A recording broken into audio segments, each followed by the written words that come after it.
Sen ba to? Hi, sir. Sen. Hi, sir. Kamusta? Sir, kamusta? Sir, anong nangyari? Ito klaseng gobyerno. Ha? As sitting president, hinaharang hindi papasukin sa sesyon. Kung ako'y absent, hinahanap na ako ninyo. Sumusweldo. Hindi nagpapakita. Ngayon, papakita ko dito. Oh, hinarang ko ng mga FBI. Nirwrestling ako doon. Sugat-sugat ako. Why are you here, sir? Papasok! This is the Senate! Wala silang respeto sa institusyon ng Senado. Bakit ganun ang NBI? Ha? Ano pong plano niyo, sir, sa ginawa sa inyo, sir? Pag-usap kami. Ano gagawin namin? But why are you here, sir? Bakit po kayo napapasok today, sir? Ayaw pa senador ng sa Republic. Kung hindi ko papasok, ginahanap niyo ako. Di ba? Ngayon papasok ako, tatanungin niyo ako bakit ako pumapasok.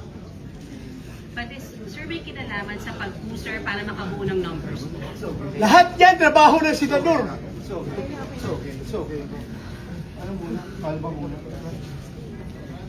This is the worst government. Whew.